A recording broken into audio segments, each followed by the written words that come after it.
babies. We wanted to get on here. Oh, thank you. This guy is so bossy. Look at him. We wanted to get on here. We're taking a little break from being in our masculine energy grind. Speaking of, why we were coming on here is one, to take a break and get some sunshine and vitamin D.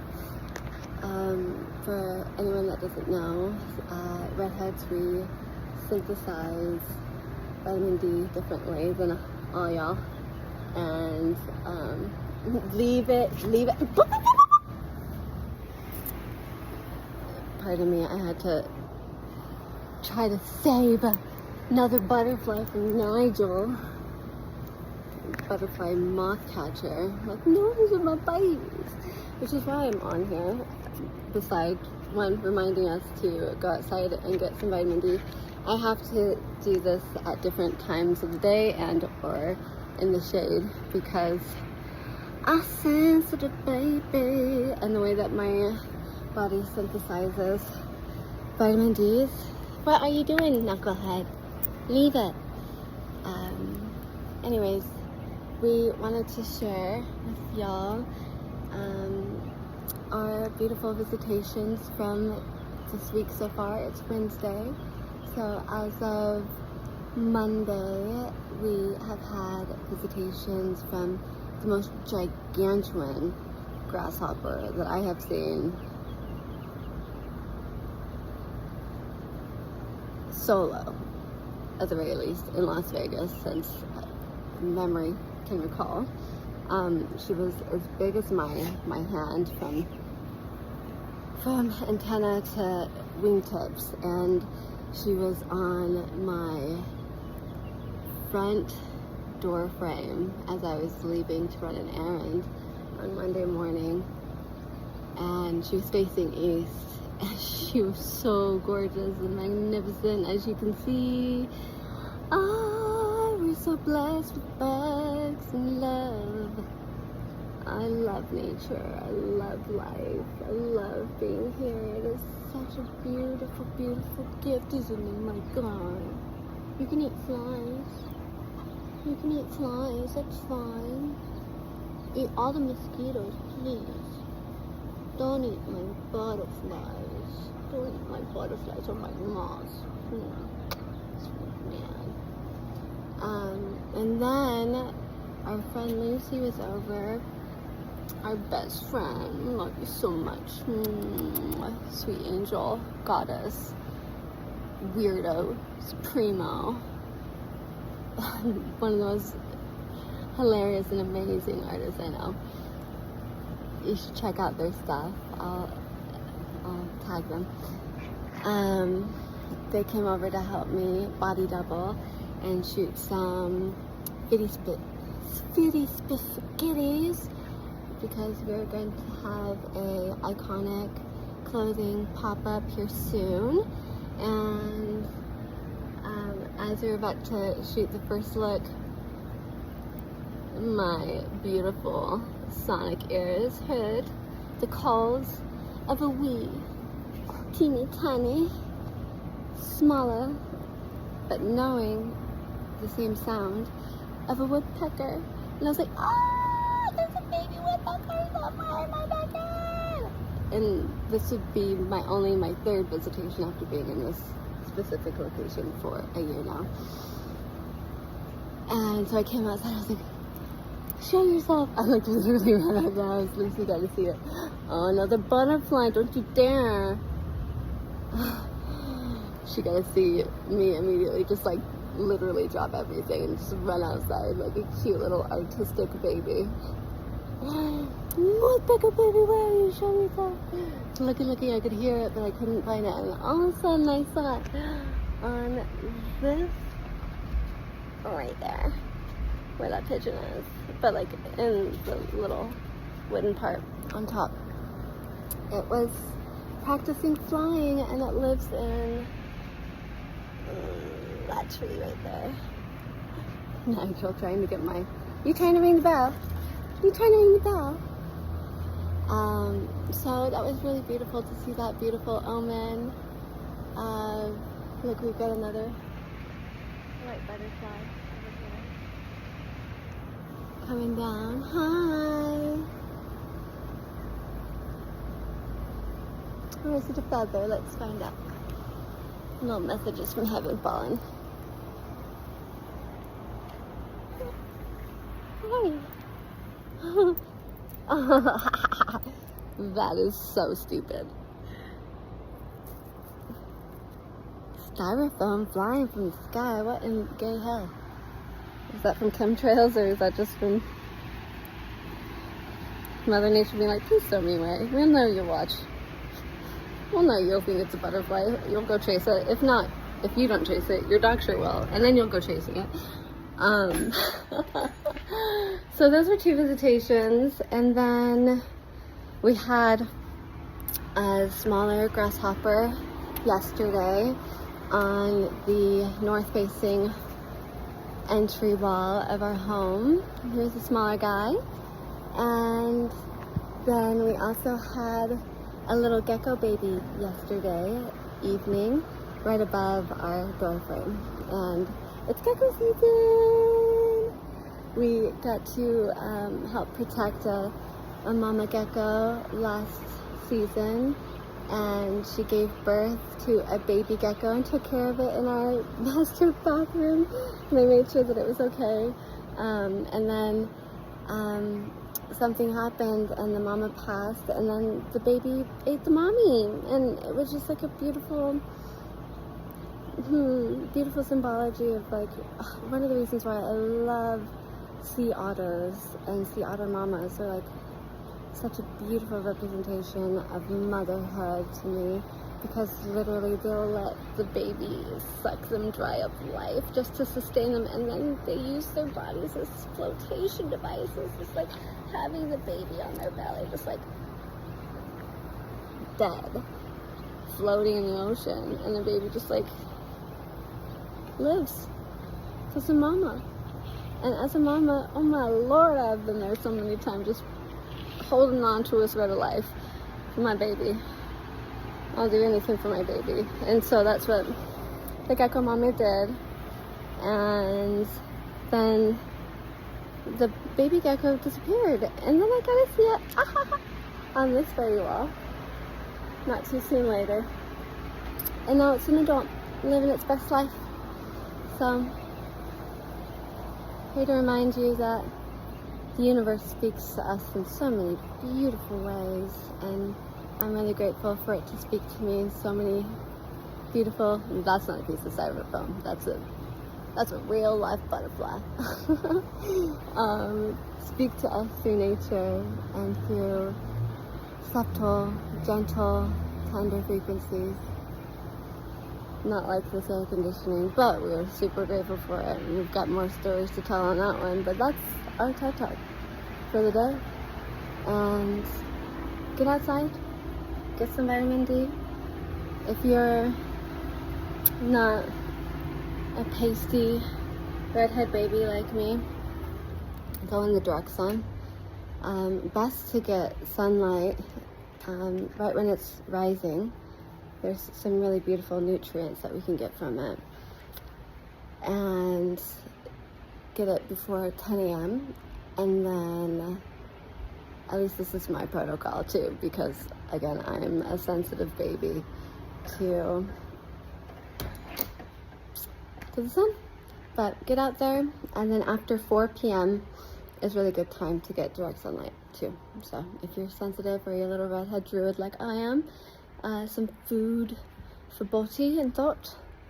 Actually, don't think about it, just do it. Yeah, so we're gonna sit down and get back to our masculine energy grind as a beautiful single parent. You know, it's so interesting. I'll be vulnerable. Speaking of the air conditioning. Been going through really intense health crisis off and on since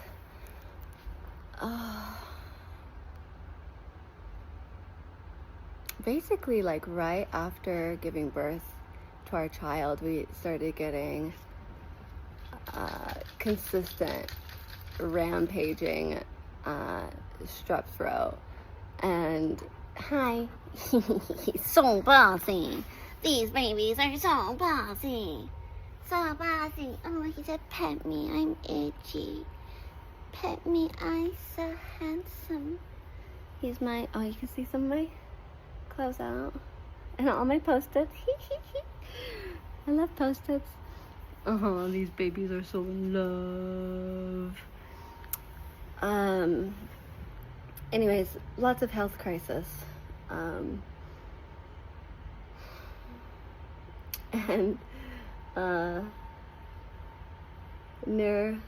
what are they called? My dyslexia gets this finangled.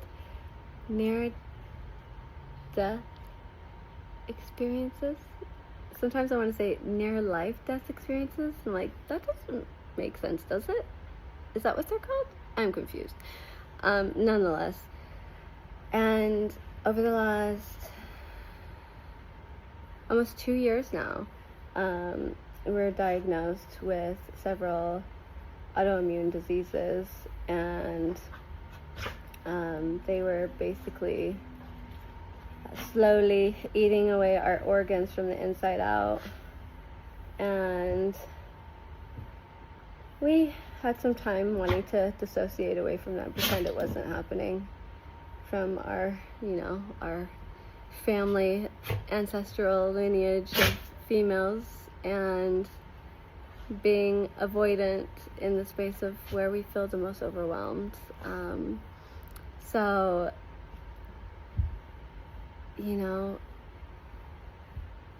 I take very good care of my body. I do have with my neurodivergence, and being a single parent over the years, it's gotten increasingly hard to feed myself, because my son's also neurodivergent. It's like and I adopted my 2 beautiful dogs last year, and I had to cook them food and cook my son food, and I'm like, I don't have enough energy to make one meal, let alone 3. So I'm gonna make sure my babies are fed and taken care of, and I'll figure the rest out. Which, don't do that if you're a single parent or someone that is neurodivergent or overwhelmed. Like, it's paramount. It's like the silly saying of put the I was gonna say put the gas mask on. That too. What is it called? Whatever, the air mask from the airplane. Put it on you before you put it on your child, or anyone else, because how are you supposed to help anyone if you yourself aren't already sustained? And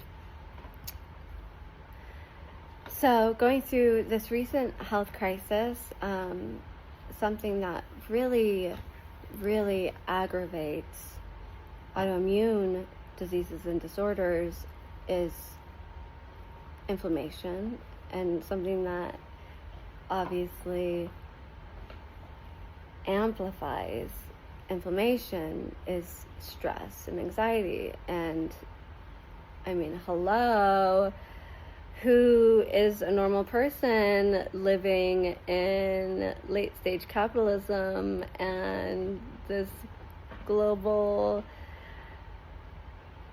awakening to the structures of programming that we have all collectively agreed to through generations of time, through our our ancestors' generations, and even us. I grew up in a certain religion that, for me, I know for my loved ones still, it resonates with them and it's beautiful for them. And also for me, in my authenticity, it was not a safe place.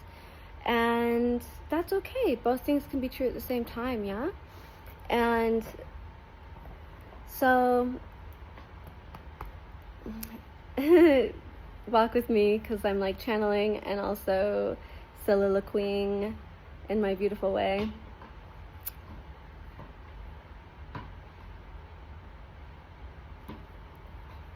and trying to navigate what I can legally say. Yeah, I know, Nigel. My neurodivergence is like straight shooter, straight honesty, unapologetical, especially since, you know, the unmasking seasons since 2020. Just realizing, like, woof, another topic, but nonetheless, I'm unmaskified. And by being unmaskified, I'm just truly identified with my authentic self. And that authentic self in each moment. And that authentic self is just audaciously honest, radically truthful. I can't not. I just can't not. Even when it's so fucking uncomfortable. I just can't not. Too many generations of humans and women and mothers, not just only in my lineage, but just collectively, as I identify as also like each human being is part of the same lineage, in the alchemization that we all hold the same mitochondria from the same great mother that we stem from in this physical space, that is. And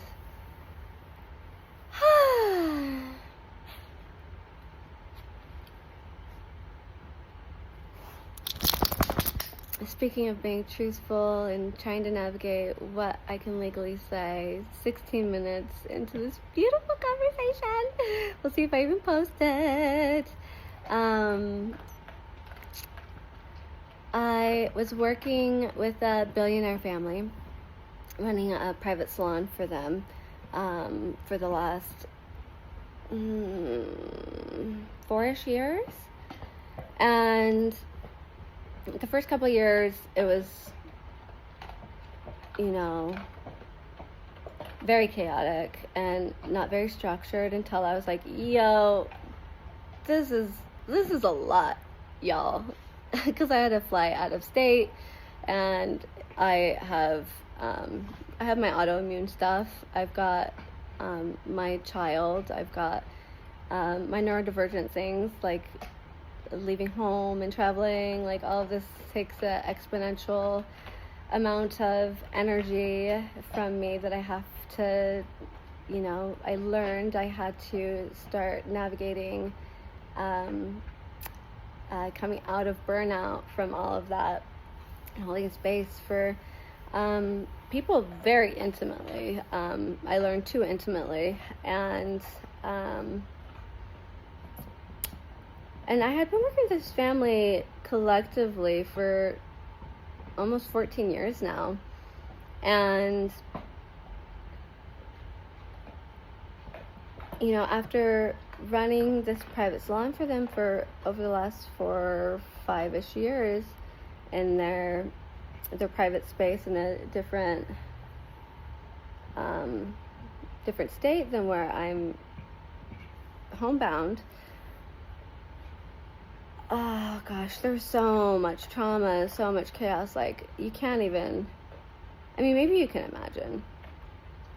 I couldn't have imagined, because I was under this illusion that people that were very wealthy, especially billionaires, and especially because I was working with these people for a very long time, like the masking that even they, I'm gonna get comfy because my back hurts. I've got some hernias that I gotta nurse every day and be gentle and sweet and kind with my body, because I love it. You know, under the illusion and disillusion, like being a little delulu, Sometimes it's just Delulu, especially when you're like quantum leaping and manifesting and getting yourself aligned to a new reality. It's important in that space. But when it comes to you being Delulu in your actual reality constantly all the time, and it so much separates you from actual reality. And when I say actual reality, like there's multiple realities that exist in this earth, this realm that we live in, but there's multiple realities here. And when I say not living in this reality, like the semblance of baseline, right? And that you're so disconnected from what is happening to humanity, what is happening in your own humanity, in your own world, that you're dissociating through being delusional. And I can say all of this because I went through my own experience of this, like, again, being raised in the religion that I was raised in and being taught to be who I was supposed to be and programmed. And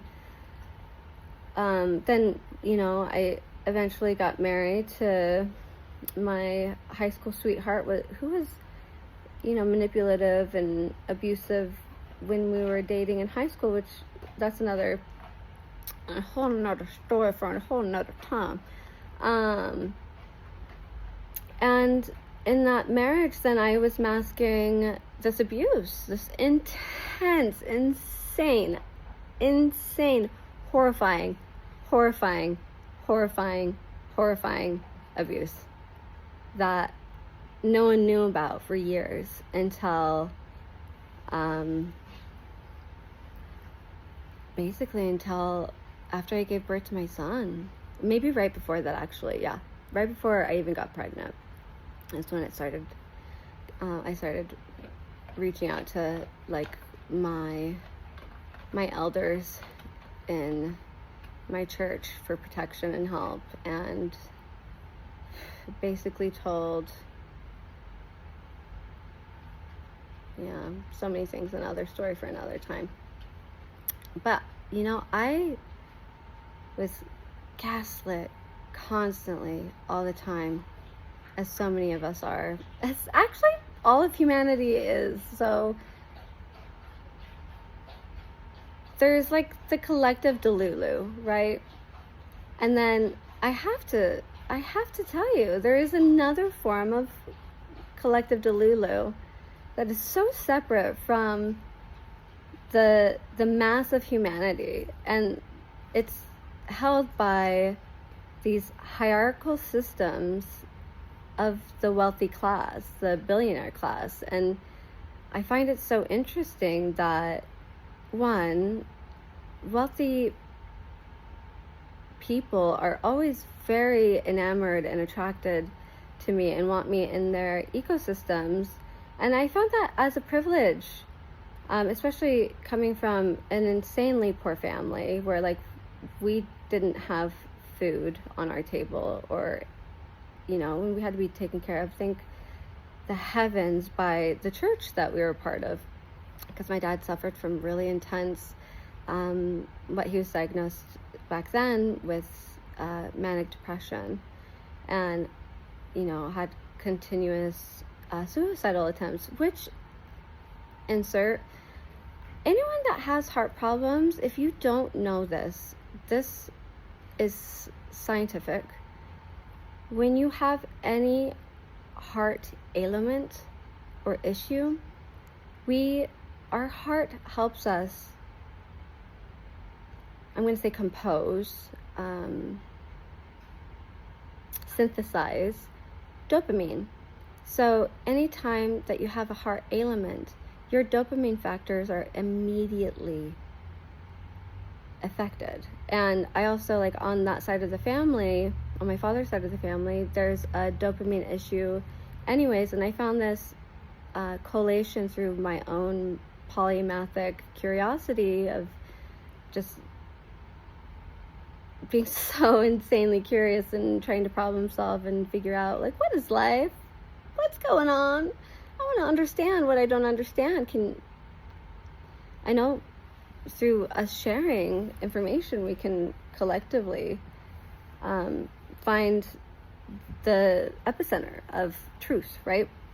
And I found that through leaving my religion I was raised in, and realized like there is collective truth everywhere. I was taught that the religion that I was in was the one and only true church. And I remember my first boyfriend,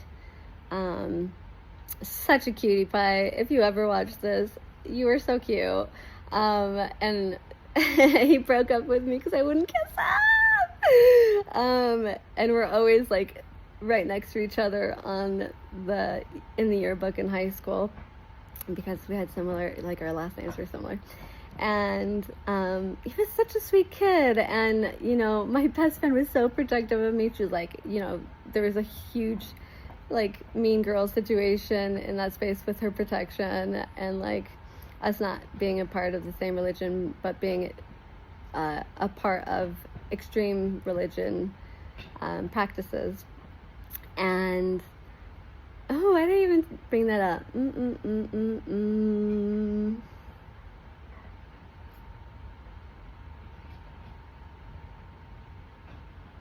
Oh, that's why. Thank you. There's truth in everything. Somewhere. There's iotas of truth. And as we're open, and for me, I think collectively in our society, we can understand, let's say, Christ consciousness. And this is a form of Christ consciousness. Christ was a Palestinian Jew who was a prophet and an ascended master of his time, incarnated here on earth in these reality planes to be a beacon of truth and metamorphosis. And his counterpart are beautiful Mary Magdalene and his mother Mary, and so many other beautiful beings that assisted him in the space of, as many prophets and ascended masters have done before and hence, bringing forth this divine, unconditionally loving consciousness that, so many people call Christ consciousness. And truly, universally, what it is it's unconditional love, and the consciousness of unconditional love. And the consciousness of unconditional love is the consciousness of the unified field of the Creator themselves. And in that, in these realities that we live, where there's multiple realities, multiple truths being shared with different stories, especially now, we can collate the information and find universal truths. And I can tell you from my own intimate experience of working with the billionaire class and being intimate with the billionaire class socially, is that they truly live in their own reality. And each one of them, just like I had to when I was in survival mode, different but the same but different, had to be Delulu to get through the truths of our existence, which for me, when I was in very abusive circumstances, had to dissociate to get through and be Delulu and truly not accessing the totality and wholeness of my own intuition and discernment and infinite intelligence, which all of us hold. It's here, present. We just get to invite it and allow it to be. That's it. It's that simple. It's not that complicated, but it feels complicated because we feel like we have to do. We have to perform. We have to work hard. This is all part of the program in the existence that we're in now. And so, after years of deeply serving and giving everything I had, I slowly started disintegrating as I was working with this billionaire family. And I just I've been working with a beautiful psychiatrist for 6 years now. If you ever watch this, I love you. You are my angel. I'm so grateful for you. Wow. Just wow. What a blessing this beautiful earth angel has been in my reality over the last 6 years. And it's taught me so much, and so grateful to be able to share with them and others like them this beautiful information and compassion. And through circumstances and lots of craziness in these billionaires' lives and how they conduct themselves in their delulu. And I'm not judging it. I am, in my artism, being transparent and direct in the, this is the thing about, I think a lot of people know about artism. This is what I call autism, like neurodivergence, is fairness and like pattern recognition. I'm like, that doesn't add up. And like, as I no longer am available for being delulu, as I'm no longer available for untruths, as I'm no longer available for gaslighting and so forth, I'm just like, no, that doesn't add up, and that's not humane. Anyways, through many circumstances, I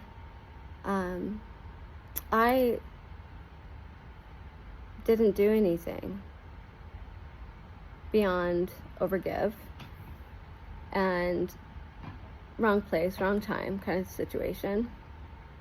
Innocent bystander affected by a tsunami of chaos. I was the only one of their employees that lost their job in their personal orbit of trauma and chaos. And I won't go into that because that's a personal thing and also a legal thing that I respectfully won't talk about out of love until, it's appropriate, possibly. And so I lost my job unexpectedly after investing insane amounts of money to do this art fair in Santa Fe. And, it was a really wonderful, beautiful experience. And I'm so glad I did it. I have no regrets. And also, I wish I would have had preparation, because that was so much of my savings that I was, basically gambling with and investing in my art and my future for my family, because I myself know that I have to work smarter, not harder, because I have this beautiful, sensitive, tender body that I have, and I get to work with that. And also, I'm the sole provider for my family and the sole nurturer also, like the mommy, the daddy, the teacher, the friend, all the things, and the sibling. I am so grateful. Like, I'm so blessed. Like, oh, I love it make me cry.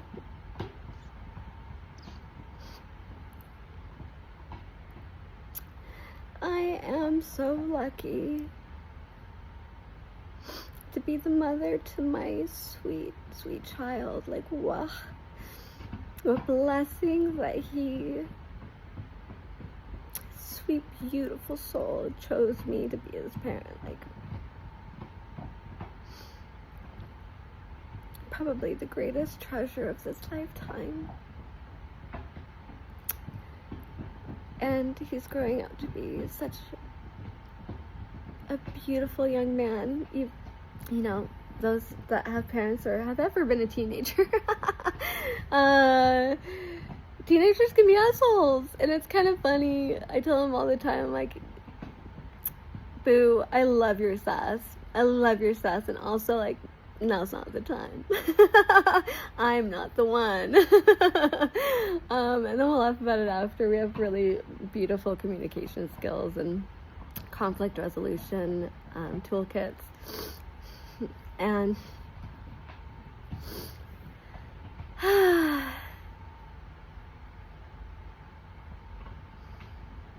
I share all this pontificating and soliloquying and intimate sharing because as I share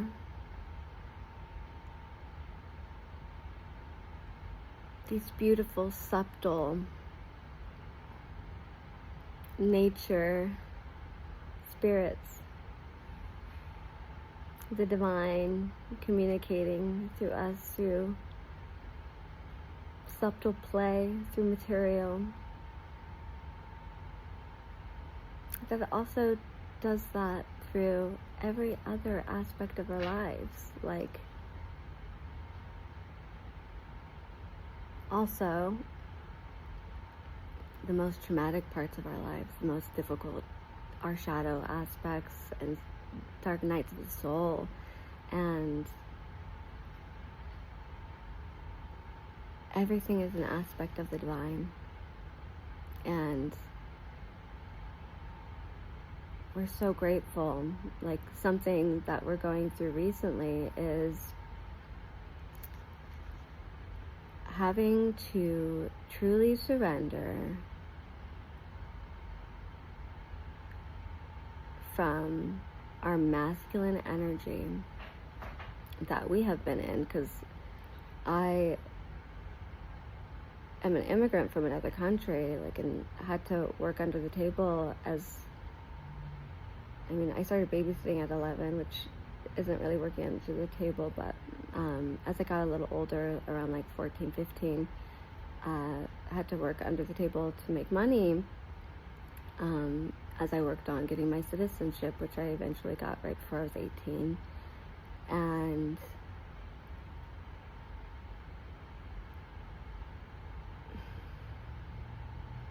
being, my father,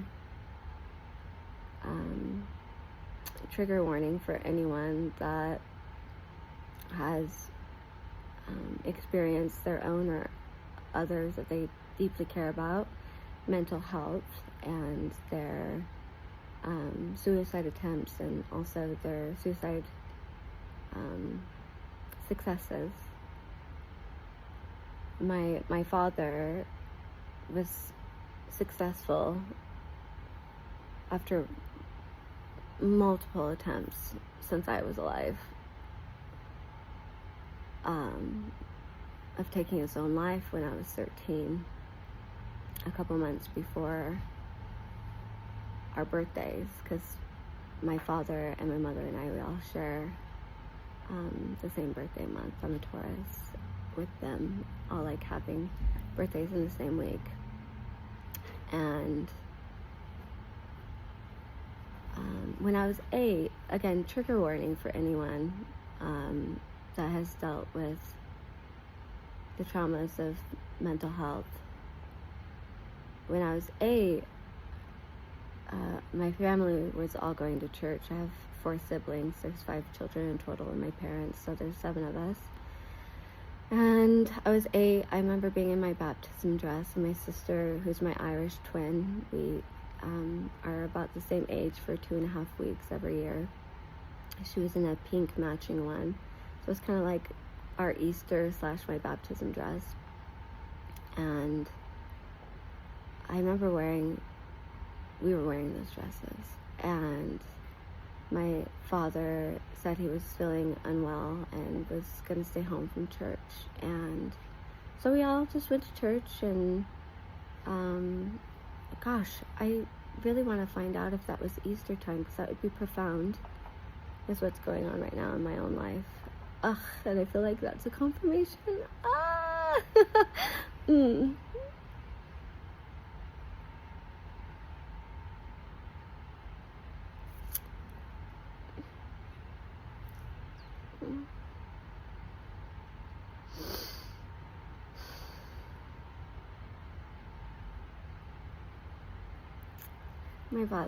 My father's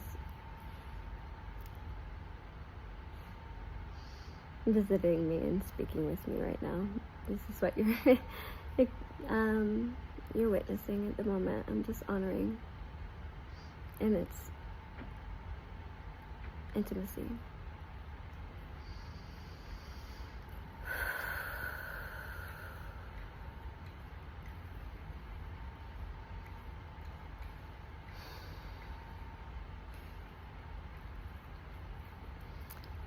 Connecting through our souls and telepathy, through frequency. And we got home from church, and my sister, my Irish twin, Brittany, she was the one to go up into my parents' room to go. She loved our dad. We all did. And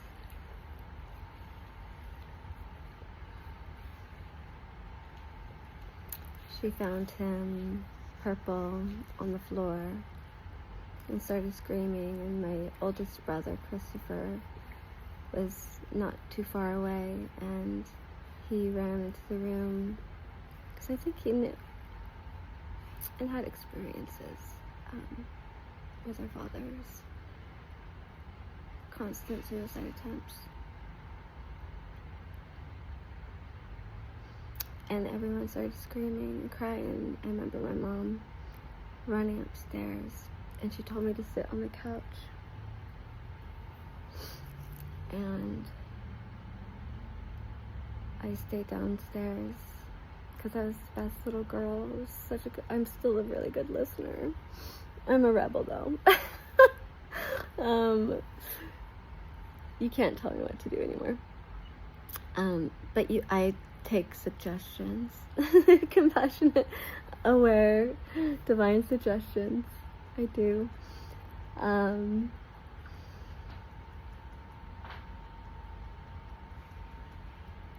And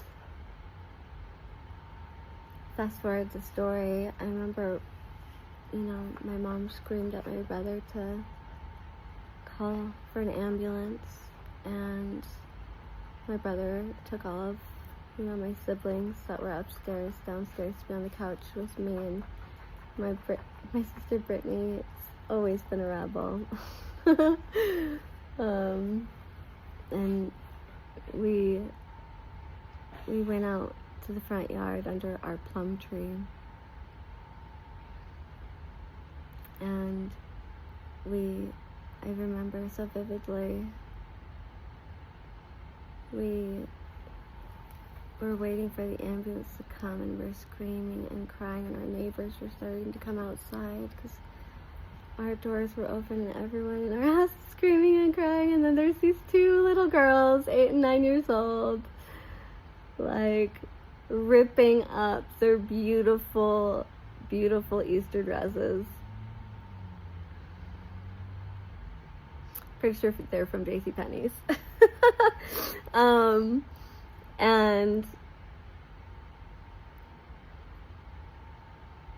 when the ambulance came, my mom sat on the couch with us because they told her to sit on the couch with us. I remember sitting right next to my mom and trying to give her a hug.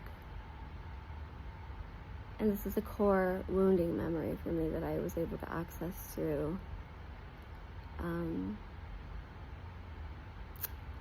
doing some really beautiful, profound trauma work before I found my psychiatrist with childhood trauma wounds, and being able to journal through it and understand it and meet that beautiful child. But that beautiful child, and this beautiful, beautiful, beautiful, beautiful little Ginge. Ooh! Their name was Stephanie.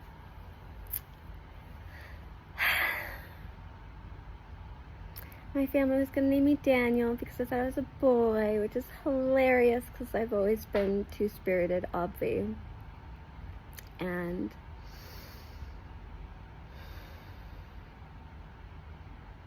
I remember leaning over to my mom to hug and hold her because I could tell that she needed love and comfort, and it's part of my soul of being a nurturer and a comforter and a mommy. I'm a mommy. If there was a gender identification of mommy, that's me. I choose that. I am two-spirited, and also mommies are too, my boos. Look at me. Sole provider and nurturer of our home for the last 12 years.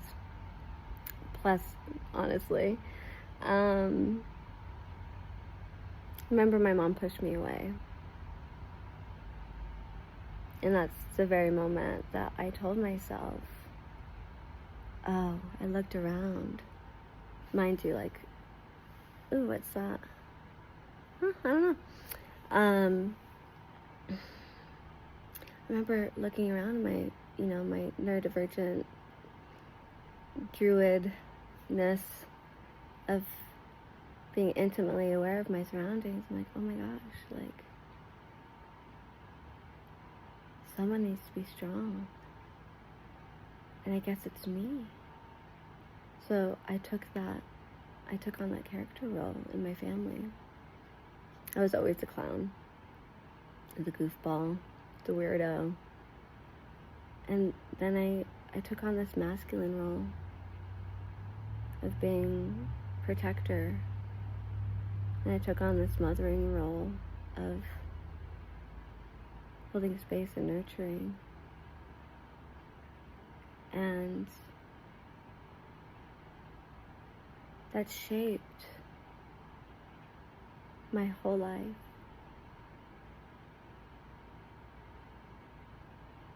And for a while there, I thought, like, oh, it shaped my life in a terrible way. And then I realized, like, oh my divine angels in heaven, I chose this family just like my son chose me to be the initiators of the soul contract that I came here to be. And I wouldn't change a thing. And I share all of this intimately to extend the invitation, if you haven't accepted it already, of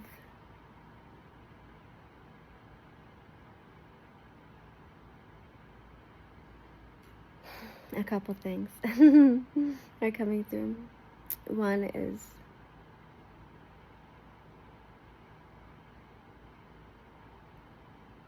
we know that you had to take on roles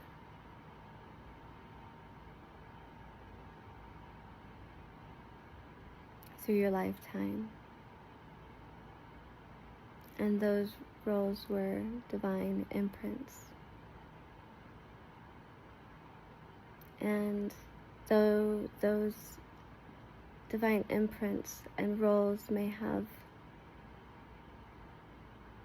been imbalanced in energy exchange, as some may call it, feminine and masculine energies, or we may call it yin and yang, or we may call it electric and magnetic, whatever it is.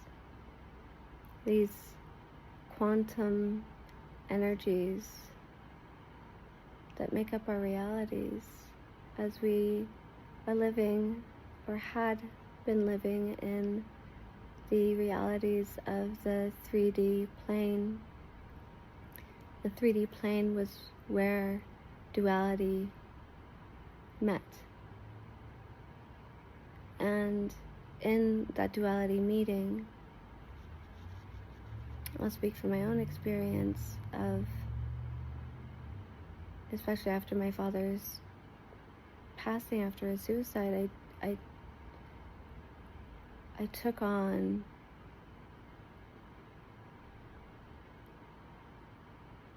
even before that, because he ended up moving to California to start up his roofing company again, and he lived there during the week and then came home on the weekends, or we'd go there on the weekends to Southern California, like Fountain Valley area in Orange County. And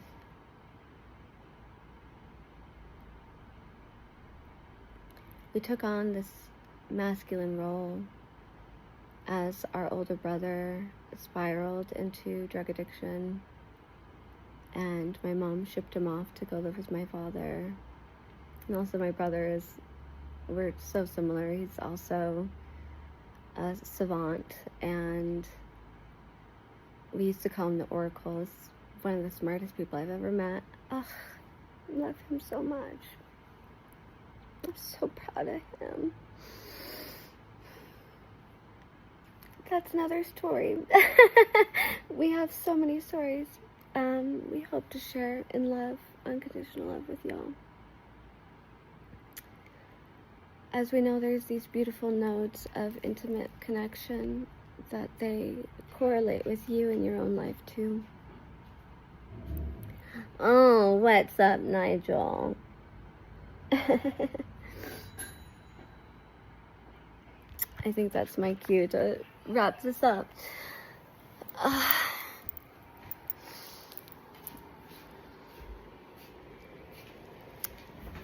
For anyone that has been in their hyper masculine and has come into the season as we have been bridging 4D into 5D, into unity consciousness out of duality, there has to be that balance. And for myself, having more health crises, because in my health crisis is when I am absolutely forced to be in my feminine. A fly just flew out of my house. Good.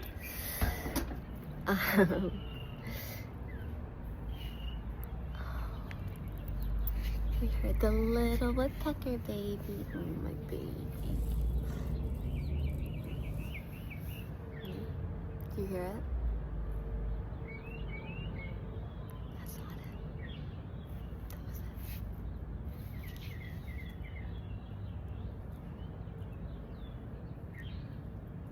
That's in a different tree, though. Leave it, leave it, leave it! Oh, that one's playing tricks on you. That's a grackle. They like playing tricks on the dogs. They're so silly. See that guy.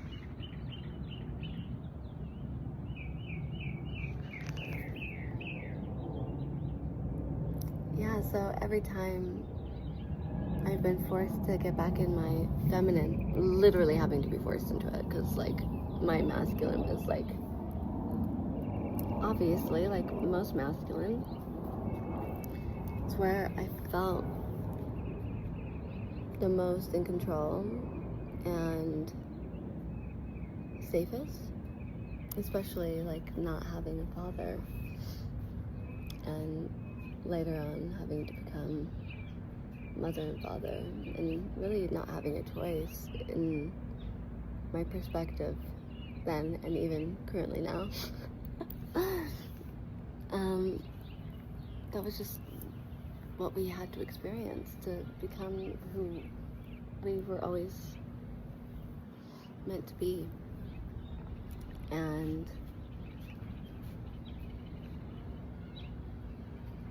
now that we have learned to sashay between the divine masculine and surrender to the gorgeousness and the magnetic energy. Oh, the wind. Confirmation, mommy.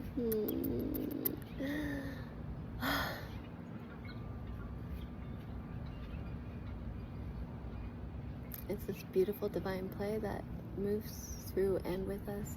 Ah, there's another grasshopper. Nigel, leave it. Leave it. You do not eat that. My naughty guy. Eating poisonous weeds in the backyard. That's one of the reasons why I have to sit out here with him too. Huh. Because he's a big sweet dummy. Huh. Oh, you want me to scratch your butt? Okay. Alright, well, I think that's our message today. A whole hour.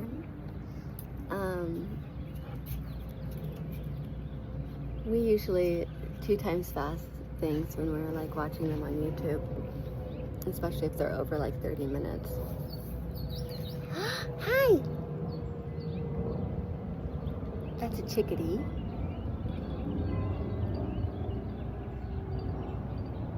Is there anything else that we're supposed to share?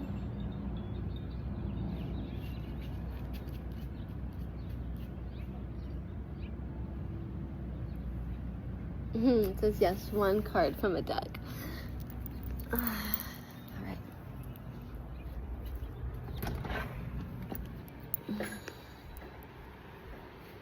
And water. We haven't drinking water in over an hour now. Alright, so this deck we have that we saw we were supposed to pull a card from, we got from this beautiful shop and spiritual, I would say provider space where you can get like readings and shamanistic experiences, Reiki, past life regression, all that stuff. Enchanted Forest Reiki, and this is the deck that we're going to pull a card from called Dimensions of Light. And when we went in there, we knew that we were supposed to get a deck, and we knew it wasn't supposed to be a tarot deck. We have, hey, no barking. Come, it's your friend, it's your friends. Your friends are saying hello. Go say hello. Go say hello over there. Yeah, go say hello. Go say hello in this like little crack over here where the big palm trees over here. I've pushed the wall over so there's like little gaps so they can see each other. Oh, they love their friends. I'm gonna take a drink really quick.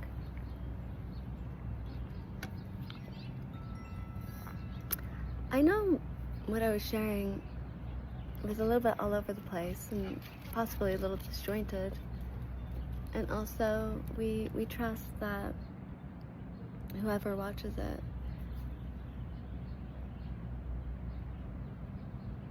that you received what it is that you I received whatever it was that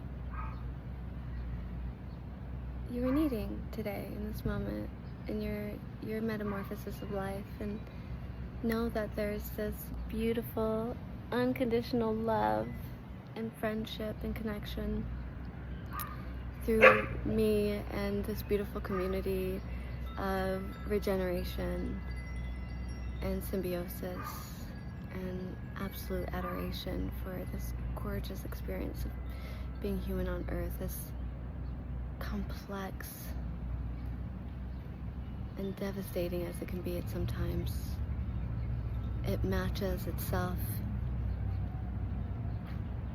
in the spectrum of it all. And we know that intimately through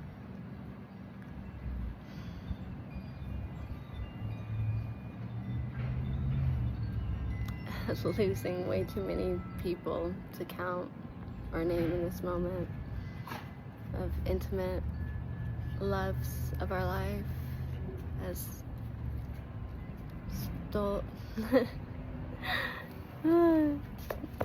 when your mouth doesn't work as fast as your brain. Soul family, star family.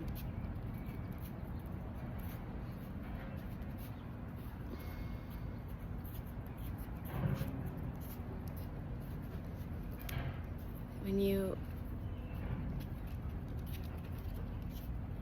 meet the depths of your love with the depths of grief in equal portions, time and time and time again, you become a doula for the living, and you become a doula for the dying, and you become the doula of bridging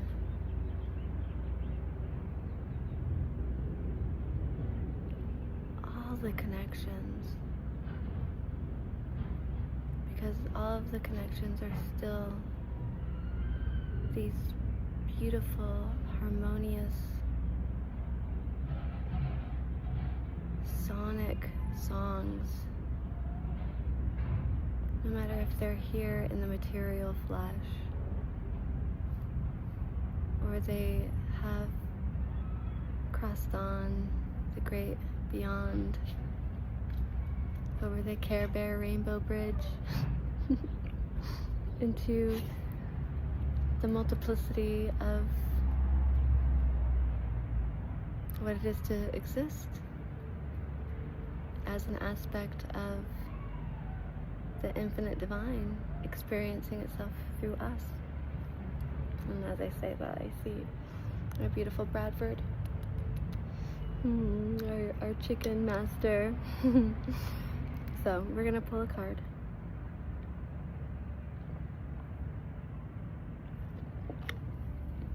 I'm gonna use our water tub. I'm gonna put that here. And as you can tell, like, the artwork is really, hello, really beautiful. So we're gonna, okay, 1, 2, 3, 4, 5, 6 pigeons. 6 pigeons in a row. My son and I went to the wetlands park out in what I call, hey, no barking. Oh, no barking. It's birding time. Nigel, come. That's a good boy. Hey, no barking. Good girl. Good girl. Good babies. Oh, go play. Shh. Either calm down or go play, but don't knock it over. Don't knock it over. Thank you. I mentioned that because we got to see so many gaggles of geese as a Canadian. I'm like, ah! So many bugs, so many life forms, and we just kind of let the dogs go off leash, and my son's running around them, so cute. We'll post a video of that some other time. Get out into nature is definitely paramount at this time. As I say that, I see this tree, this beautiful evergreen pine in this back lot behind our house. It's beautiful aura, and there's, y'all, I'm not on drugs. This is me, in my synesthesia, and also in my artism, as I come into the space with the divine and live in 5D, in present reality.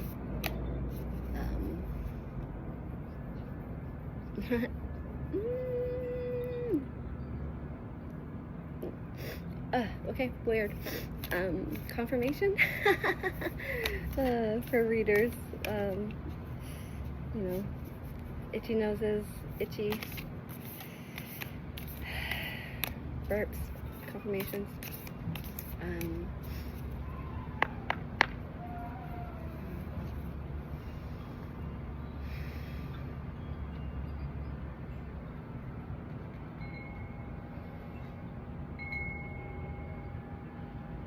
What is the message for the collective today after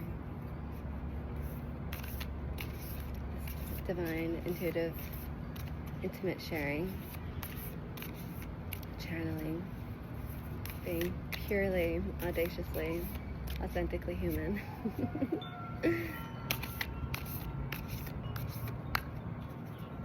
What is the closing message that the divine mother, benevolent energies would like to share with the collective?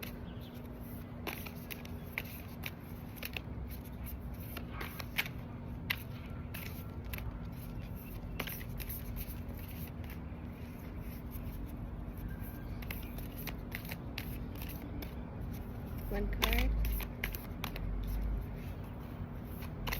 Wave, flip out. No, you won't flip out? Okay. I'll try one more time. If not, we're gonna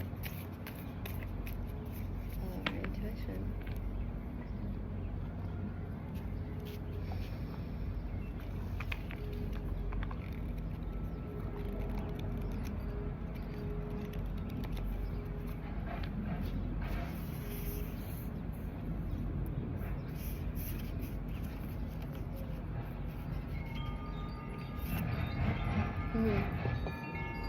Ooh. Ooh. Okay, we've got two. So we have 39 and 40. The big reveal. Are you ready?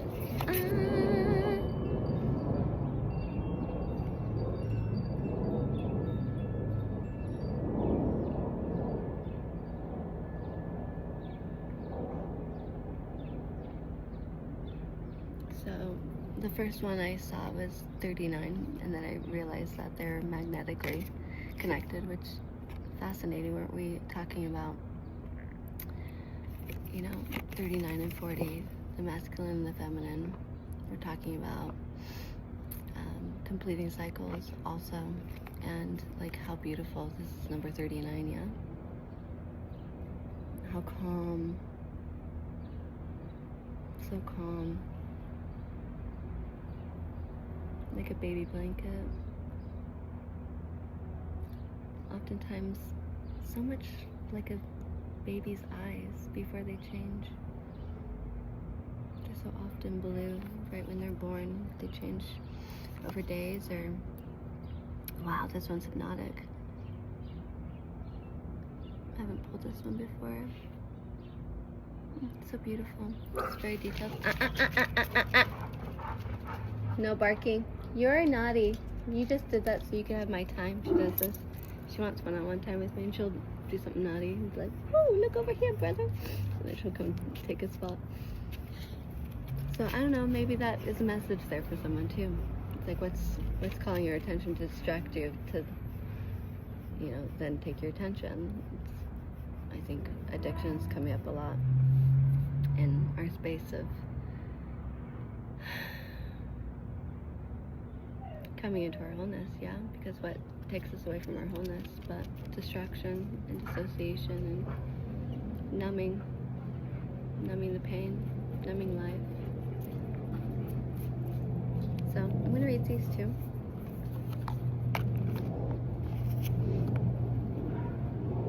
Hey, baby boy. Hi. Cute boy. Just doing his little ball.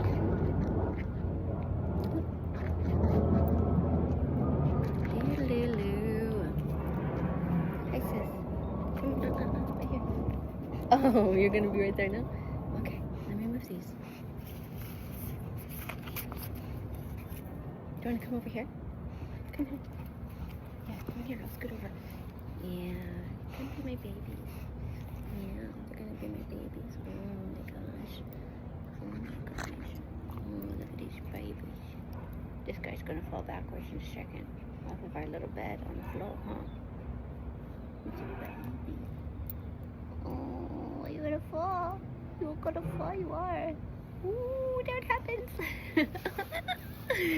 You're such a silly guy. I know.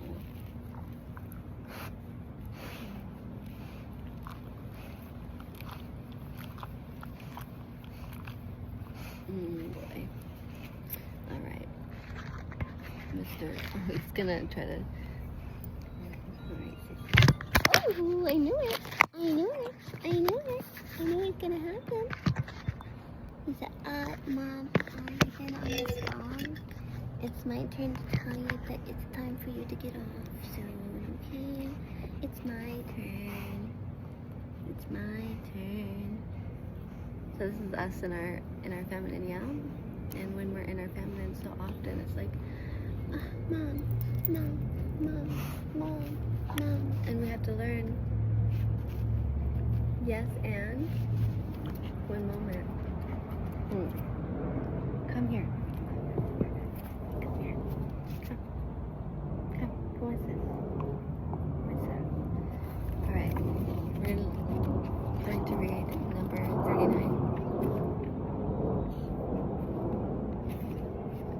39. Perfect. Oh my god, this is so perfect. Right? 39. Breaking patterns. We hope you can hear us. Breaking patterns. As you approach new ways of being, old identities often crack apart. This is because those identities were too limiting. Like set roles you had to play,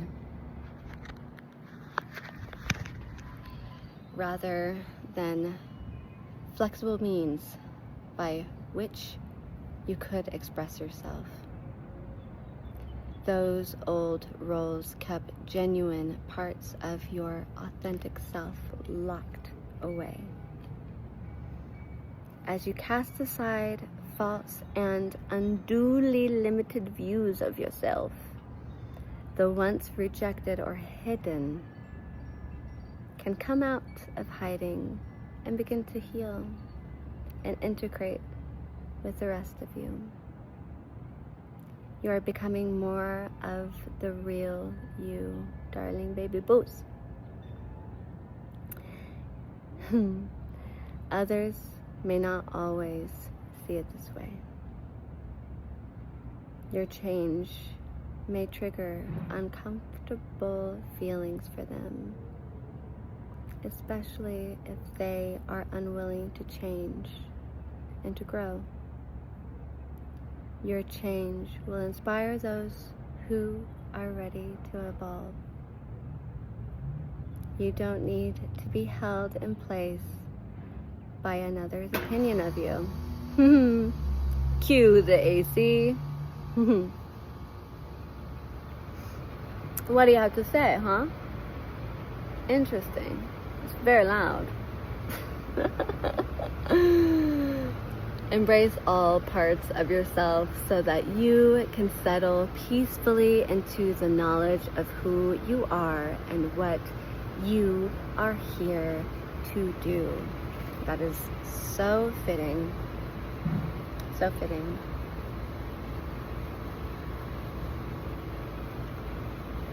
Life is not happening to you. Life is happening through you. Life's happening through us. And through unconditional love, we can allow one another the grace. We can allow one another the grace to be. Because what is the divine but being? There is no such thing as becoming, because you already are. Constantly, all the time. I know, mister. He's ready for a nap. Oh, Mom. Mom. I will do you inside in a moment, my love. All right, so number 40. Moving out of this wonderful time of evolution that so many of the collective have been going through. Like, our beautiful, bridging, unconditionally loving beings, why you chose to come here at this time on earth. So number 40.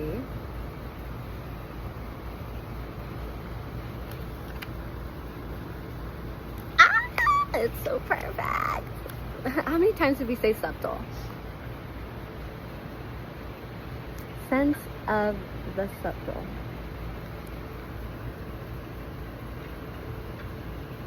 Have you ever sensed something about a situation, only to talk yourself out of what you felt, and then later found out some piece of information that confirmed your initial intuition?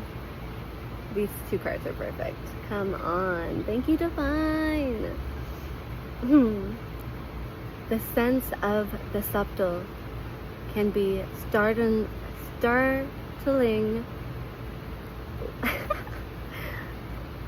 We're dehydrated and we're tongue-tied.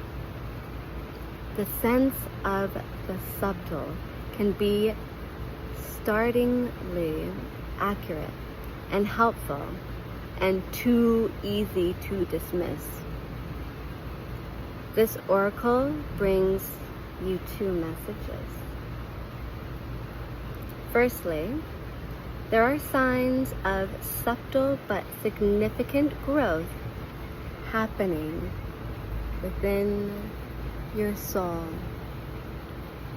now.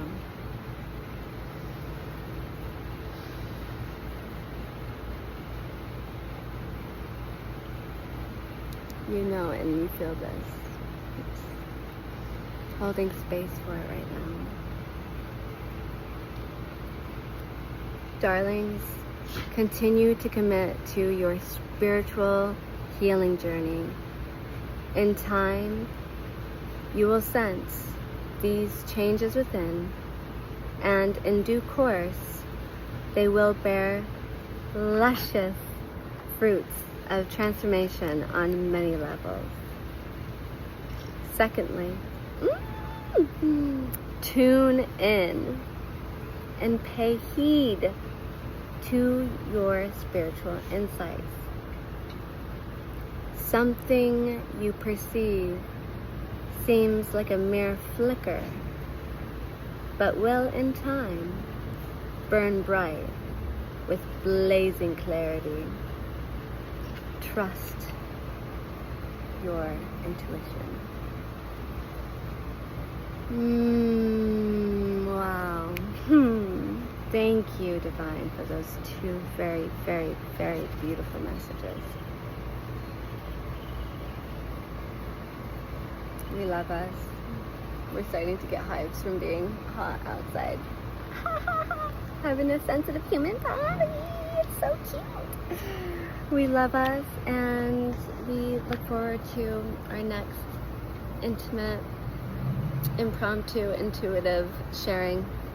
You know, number 40 is talking about subtle, which we've been, you know, that's why we started this whole transmission. Huh, Mr. Butterfly Eater. With the subtle way that the universe communicates with us, and sharing our own personal experience with nature and its subtle communication in those realms, and sharing with y'all the beautiful nature spirit guides that have visited us so far this week. It's Wednesday now, April 8th. That's my best friend's birthday. Happy birthday, Mallory. We've been friends for 33 years now. Oh my God, I love you so much, my beautiful, beautiful, beautiful, beautiful, beautiful earth angel. Wow. One of the greatest gifts of this lifetime has been you, my beautiful Aries. I remember she was the first person to say the word goddess to me. We're taking a bath, and her parents' master bath was a huge bubble bath. And she's like, "You're my goddess." And I was like, "What is that?" I don't know what that is. Very smart, beautiful human. And she's like, "You are." And then I eventually learned. So me. That was on the bottom of the deck. Number 4. It's so suiting for me right now. If you're watching this right now, you are also a goddess. Also connected to the Divine Mother. Also connected to the divine transformations. I mean, come on. The Merkaba. Come on. Sacred geometry, divine evolution, moving from this truly so perfect in the space of being these incarnated beings, the bridge of the divine, here to support the collective at this time. You're part of it. Confirmation. Sorry, not sorry if you didn't know. You are. Congratulations. Welcome home. We're happy to create home with you in unconditional love and regeneration and puppies and animals and all the beautiful nature things. Like, what a gift this place is. I was gonna say chemtrails and all, but I don't mean that. Love us. Mwah.